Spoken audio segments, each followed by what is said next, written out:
would have been probably in primary school, so God, almost 30 years ago now. Like I would have been probably like early 90s. Yeah. When it first kind of came out. Like kind of came to the Western world. Yeah. Awesome. I think that's when I first started watching it too, like first saw it. But going back, there were some things that I honestly had just forgotten about, like even the opening song. I was like, oh my God, so that's where that's from? I guess for me, like Samurai Pizza Cat's always kind of had a little bit of a place in my heart, if you would. Yeah. It was kind of, I guess, the first Japanese animation, like anime type thing that I ever watched, like obviously being a kid, and it just kind of like, there was something about it that just really, I'd always watch it, like, and it was just the thing that more than anything else, more than Transformers, more than like Rugrats or whatever was on at the time, like it's always the thing I went back to. And yeah, I think for me the thing about Samurai Pizza Cats that probably was the coolest was it was my first introduction to Japan as well. Yeah, awesome.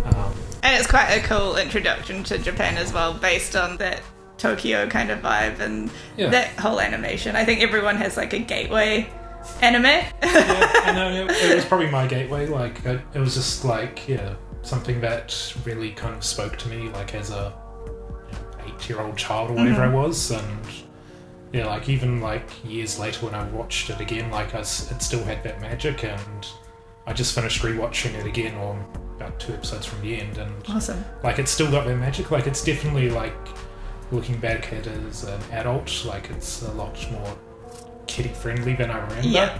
Like, you know, it's got the whole everything happens in one episode and then it's done, and then everything happens again in the next episode. Yeah. So you can kind of like watch any episode and kind of get the gist of everything. Yeah. And like, you know, it's always the same animations and like, you know, the bright colours and music, and it's just really like something that has always spoken to me. And like my Xbox Gamer Pass name is named after Guido. Awesome. And I've got like other things named after him as well. So like it's like for me, I guess as a character, he was just always my favourite as well, because like Speedy was always like the leader of the group. Yeah. And you know, you had Polly and you had Guido, and they were kind of like the followers. And as a kid, I never like I guess like related more to Guido. Yeah, I related more to him. Like, you know, I wasn't a leader or anything like that. So like, you know, he was kind of always there in the background. He was like kind of the cool kid in the background rather than like, you know, the person up front like barking orders at everyone. Or being like too, I guess like there is that kind of personality that goes with like a lead, like quite serious almost, whereas like Guido is just so much fun. Yeah, he's just kind of quite laid back and chilled out, and like he just does what he does, and you know, he kills. Well, not usually. They don't do that much killing.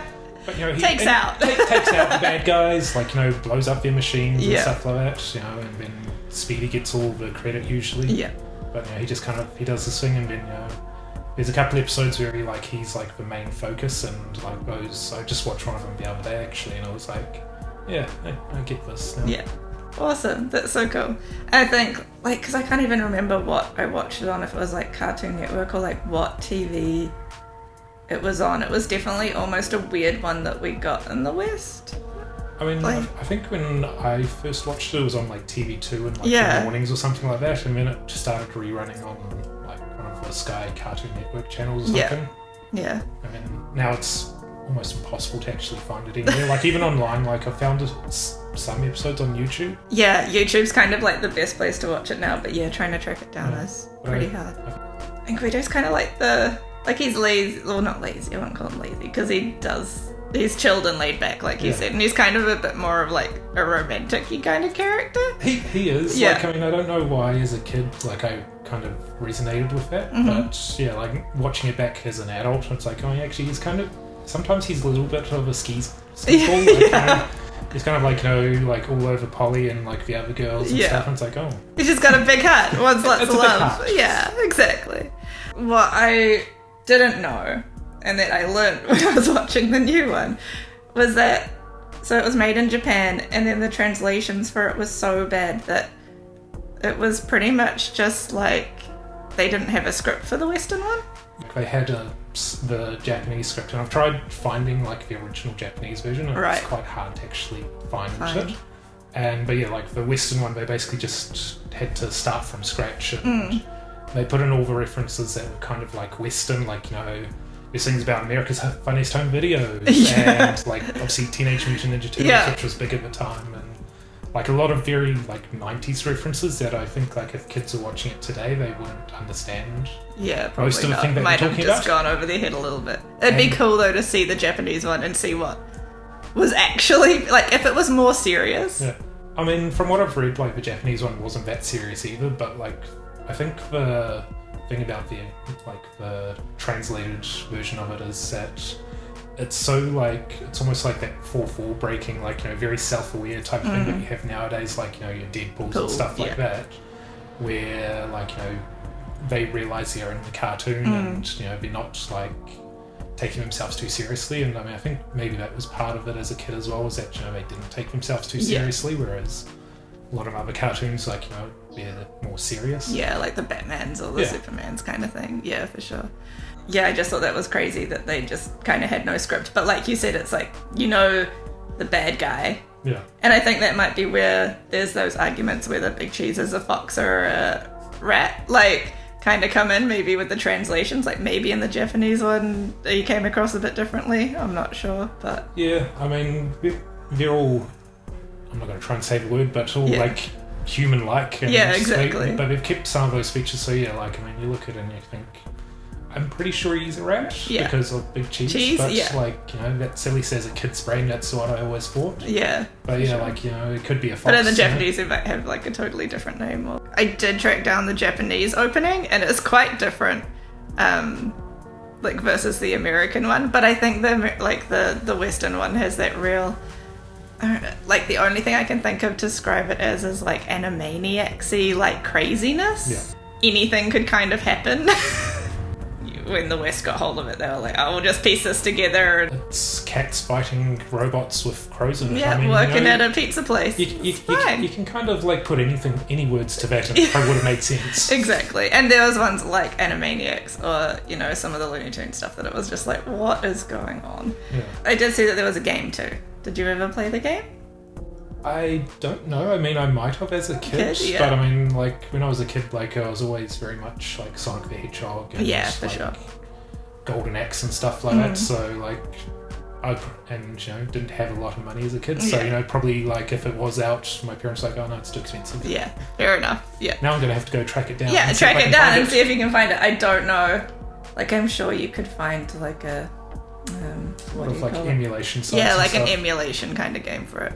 Because there was even like a while ago, there was like this weird Dragon Ball Z one that I found on an emulator, and it was like pretty much just go around as Goku at the start of Dragon Ball Z, and you're like fighting, fighting your way through. But I guess there's like so many games that go over your head, and games like Sonic and stuff were so much more accessible, I suppose. Samurai Pizza Cats 2 they were kind of more ninja-y, but then they didn't want to use ninja cats because we had Ninja Turtles. And I mean, they even make fun of that in the opening. Yeah, Sonic, exactly. Having more shell than a turtle ever had.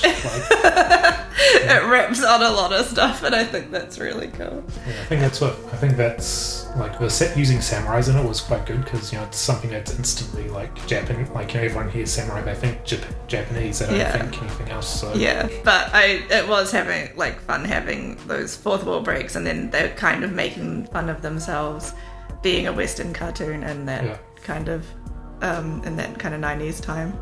It was really good, and it had some great puns. There's a lot of puns. I always used to.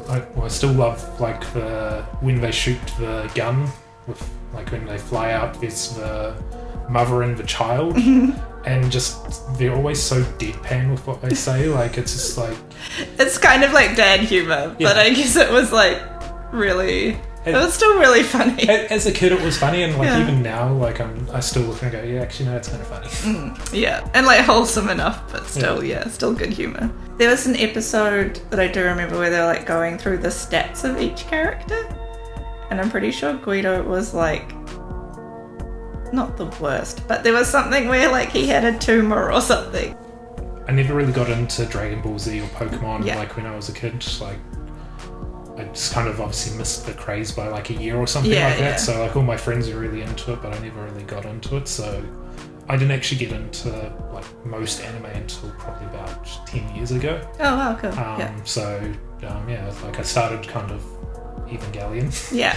And then like everything kind of just went from there, like into your Full Metal Alchemists and your Narutos and like, you know, kind of all the shonen type ones. Yeah, awesome. And just in the last probably year or so, I've started getting into some of the more heavier ones. Yeah, like Darwin's Game you were saying before Darwin's and Game stuff. Yeah, and Berserk. Things that are a little bit darker. You know, things that are, I guess a bit more adult. Vampire Knight? Yeah, Vampire Knights, I think that's it, Yeah. Awesome. Yes, and that was actually like, it's very different from anything that I've probably watched before, but it was actually quite interesting. So, like, I'm starting to broaden out a bit. No, that's cool. I think, like, because, like, Samurai, like you were saying with Samurai Pizza Cats, like, it was one of the ones that you kind of was, like, your introduction as a kid. Yeah. And then I think, like, must have been one of the very first ones that I would have seen. And I didn't even kind of realize that it was... Well, I didn't know what an anime was back then, you know, like the difference between anime and cartoon. Yeah, exactly. And because it was like that and Sailor Moon. I love Sailor Moon. Yeah. So, and like even that was on, I think, some like 7 a.m. on a Saturday morning or a Sunday morning or some ridiculous time. But I think it kind of, coming across into the West, it must have been one of the really first ones to kind of open up to more ones like Sailor Moon and Dragon Ball Z and like even like Yu-Gi-Oh kind of stuff coming through, surely. Yeah, like, I mean, I think it was like definitely one of the trailblazers. If it wasn't like the first, it was one of the first. And like, I mean, it wasn't a very long series, it was only about 40 something episodes. Yeah. But yeah, like, it's obviously helped pave the way for obviously over in Japan for quite a while, but we'd never really been in the West, so I think it was definitely influential in that way. Yeah, for sure. And I guess it's one of those ones that you can't just like, when TV you would just chuck stuff on repeat, you know? Oh yeah, like I've been working from home and like I'll sometimes just have it on in the background just while I'm working. Yeah. And you know, you hear enough of it and you kind of turn around to watch for a couple of minutes and go back to work, and it's just like nice, I guess, background noise almost. Yeah, like, there's a lot to be said for those like chiller animes, you know, like you were saying Berserk before, but it's like, man, it's like it's a lot. And so it's nice to have these ones that you can just pop on in the background. Surprisingly enough, this is like the first Samurai Pizza Cats tattoo I think I've done, which is insane because so many people talk about it, and I think so many people, you know, watched it really young, and it's just kind of, yeah, it's insane that it's like my first one that I've actually tattooed. I looked at it as like 1991 that it first came out, yeah. So you know, a lot of people nowadays were little babies or weren't even born at that stage. Yeah, it's crazy, yeah. So it's like, you know, I guess it's one of those ones where it's just kind of been forgotten a little bit, and so we kind of forget about the things like Samurai Pizza Cat should not go unnoticed at all. I agree.